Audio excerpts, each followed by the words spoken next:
Hey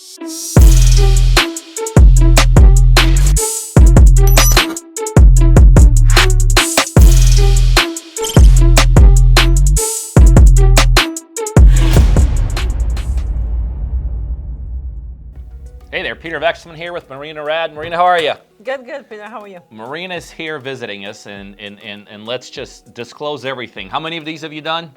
None. None. Zero. Okay, so truth in advertising. Marina is very nervous, but I told her don't be nervous. I mean, just be yourself. And I truly do mean be yourself, because and we're going to share a little bit about Marina's past story and where she is. But Marina's come into our inner circle here in the last, 30 days, 60 days? Yes. In the last month or two, and she's part of the partner-driven team now. And the reason I said just be yourself, she's a natural. I mean, she is just phenomenal. I could just tell you, when people start working for us directly, partner-driven, I always hear like what other people are saying, and I could tell you, you are absolutely, positively knocking it out of the ballpark. So, well, thank you, Peter. Congratulations. But the topic that I thought we'd talk about is something that we have some commonality with, and something that, that affects almost everybody here, because either you are or you're not. You're either an immigrant or you're not an immigrant. There's not too many options here in the United States. And I could tell you, somebody who, and although I immigrated when I was just a couple years old, but I still consider myself an immigrant. And I always find that to be in a very, very interesting position I find myself in. That even though, it's been 40, some years since I came to this country, I still kind of feel there's certain things that my parents instilled in me, that I learned where I grew up, that not everybody here has. And I'll tell you from my end, Marina, I think it gives me an advantage. I think it literally has given me advantage from a perspective of being successful in the United States. But before we get into all that, why don't you talk a little bit about yourself, like when you came here, maybe a little bit about your background overall. Okay. So just like you, I also am an immigrant from a different country. I'm actually from Ukraine. And I came here in 2002 with my husband and 2 kids. And just started working in retail. I got myself into retail as a cashier, and then work my way all the way up to the store manager. So I recently managed a huge store, one of the big stores in the United States, one of the chains. And then in 2020, I went back to Ukraine to visit my family. And with all this COVID and everything happened, it's kind of changed my mentality about life. So just like you, I came here and I didn't know much about anything, and I just started working. And that work ethic got me to coming from the cashier all the way up to the top to become a store manager. But I knew that if I leave retail and I do something different, I'll be even more successful than I was from the cashier to the store manager. That was my goal. I achieved that. I made that happen. And after that, I was like, time to go. And that's how I came across your videos and webinar at the time, and then Zoom calls, and joined the team. That's awesome. I'll tell you, this is where I think I got the very first advantage being an immigrant. Like, I don't know about you. Did you know the language when you came here? I didn't either. So this is where I think my first advantage came in. Because I did not know the language, and my parents literally just threw me in this country because their philosophy is, hey, we're here, we're not immigrant, we're not going to be part of the immigrant world, we're going to be part of the American world, the United States world. Yep. And so they threw me in, and because I had the language barrier, literally from day one, I ended up at school, I knew nothing what anyone was saying, I immediately became kind of, I'm sure, the butt of all the jokes and all this. But ultimately, I will tell you that to me, that turned out to be a huge advantage. Turned out to be a huge advantage because from day one, I kind of started with a disadvantage. Right. And because I started with a disadvantage, to me, that was kind of the no-brainer. I was like, if the very first thing you do, whatever you do, the very first thing you do, you're kind of set as a disadvantage, but you persevere and you make it, that kind of sets the standard. Yep. So when you came here, you didn't know the language either. Nope. So just, I don't know if 20 years ago, how was it for the first several months, first year or two for you? That was absolutely horrible. Especially, I am such a family-oriented person. Like, I love my family and missing everybody back home, and not know anybody here, not have anybody here, not know how to speak language. And I remember my very first job, and this is how I actually learned English.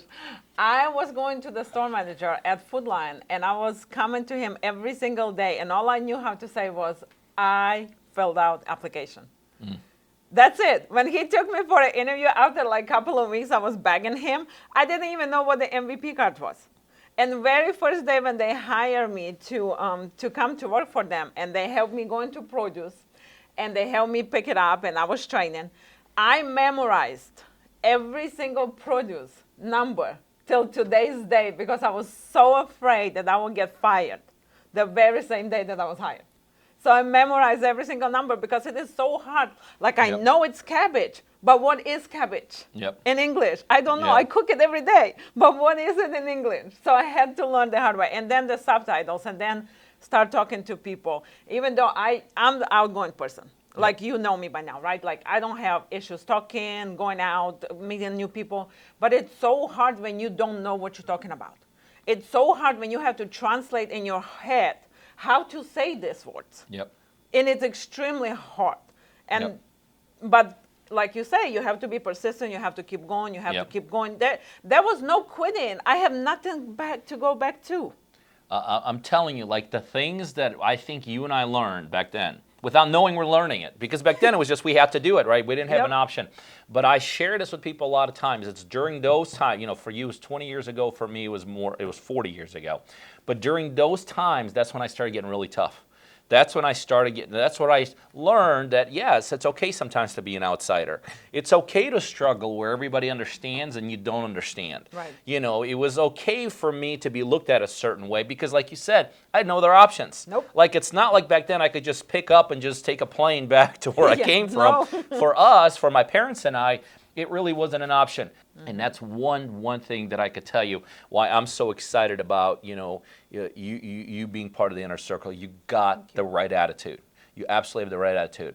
Well, let's shift a little bit. So you're working as a manager. You connect with us. Why real estate? I mean, why, you know, there's 20,000 other things to do in life. Why did you pursue down the real estate pathway?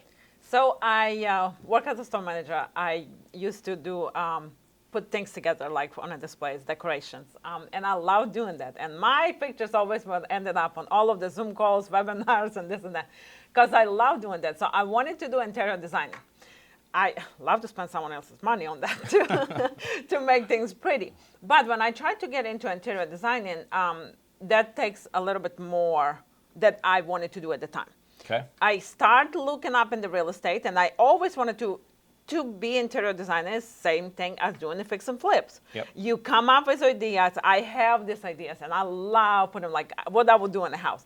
As soon as I walk into the house, I'm like, oh, I'm changing this wall down, taking that down, changing all of this remodel because that's what I love to do. That's in me and my passion. So I started going to all of these webinars, and I started going to these seminars. And then somehow, I don't know even how your email come through to me. And I was doing a lot of research on different real estate investor companies, different gurus that teach you X, Y, and Z, use other people's money, which I hate that price, by the way, because it's not using other people's money. It's ranking up your credit card. No question. Until you're in the middle of rehab and you can't get any more credit. By the way, I lived that, okay? Been there, done that. So I did not want to do any part of that. That was not for me, even though I spent money on seminars, on books and that. The other thing for me was they were teaching you how to do things online. Or here's a book. I don't do like that either. I like to see things. I'm a visual person. I like to hear things. And that's what, when I came across you, listened to a couple of webinars without paying you too much attention, of course, but then I was like, oh my gosh, they are real. And then I start listening and learning. And then I jump on and talk to your salespeople for about 5 times before I sign up. I'm not an easy when it comes down to it. But then I start coming in because I like what you had to offer. It wasn't just about the money for me. Yes, money is a huge part of it, obviously. But it wasn't the money, it was learning. And I did not want to learn on my own mistakes. Why should I if you already make them? And that was my why. I wanted to join real estate. I wanted to do flips. I wanted to learn how to do it. And I also wanted to have a financial freedom for my kids and also my family back home. You know, so at a point in time, you made a decision to be in real estate.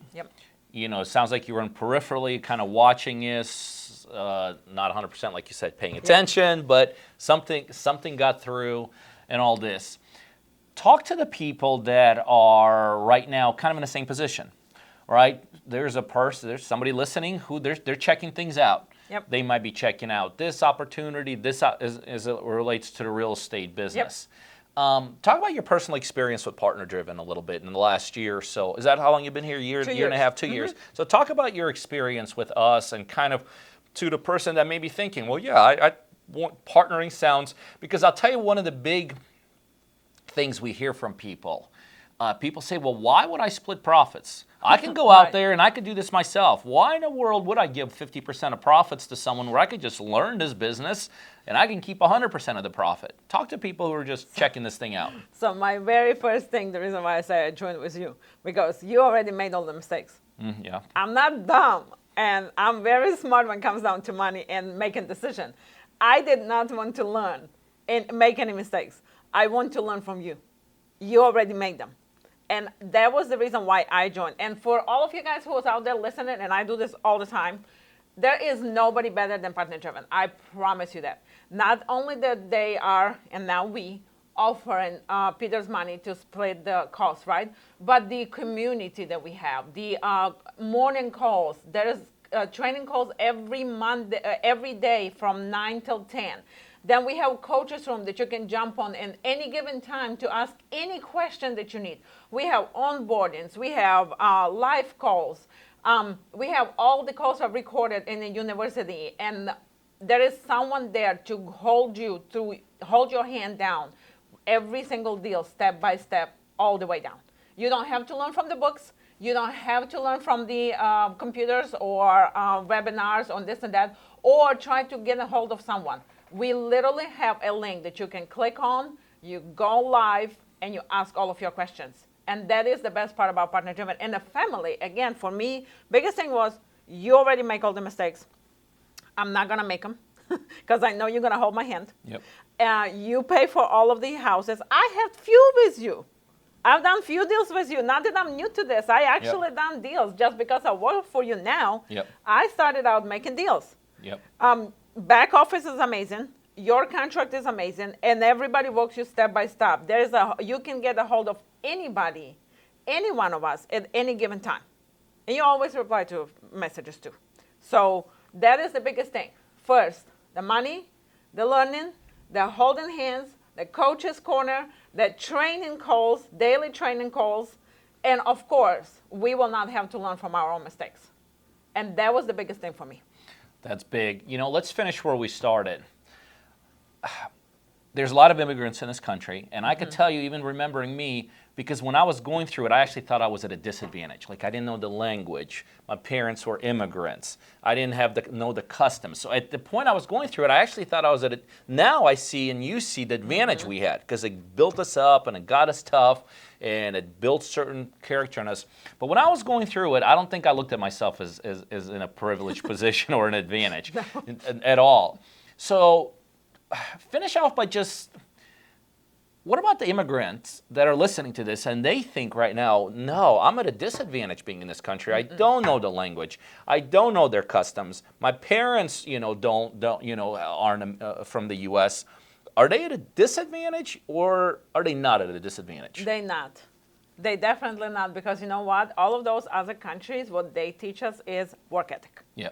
Work ethic, positive attitude, and there's nothing to go back to. In a lot of the cases, I'm not saying everybody. Some people might come over here with some money and they don't want to do this, and that's fine. But if you are from a different country and you have the work ethic and you have the positive attitude, it's going to take a lot of work. You definitely can be successful. Anybody can be successful. It is so much to do with real estate. Yep. From not just flips, it's a holds, it's a short sales, wholesaler, and there is so many houses out there that no matter how many investors you're gonna have, you're always gonna have houses. You're always gonna have needs of buying and selling a house. And then once you build your clientele, word of mouth is amazing. You get your referral. Once you help customers, like we buy pre-foreclosures, those are huge. I don't think anybody do what you do, because you actually offer people equity in their bank account in most of the cases. A lot of wholesalers or investors will only offer to pay off. You don't do that, and that's huge. And once this word goes out that this is what Peter does, this is what Houses by Marina does, this is what anybody else out there who does that, the word is going to spread, and everybody's going to come to you. No question about it. So the bottom, and this is a great way to end this. Bottom line is this: whether you're at an advantage or a disadvantage is your decision. And I could tell you, if you happen to could be from a foreign country like Marina and I are, we look at that as nothing short of than a huge advantage. Well, Marina, it's been great having you. You're a natural, so we're going to do a bunch more of these. You're going to see Marina a bunch more with us, but I appreciate it, and we'll talk soon. Thanks, Peter.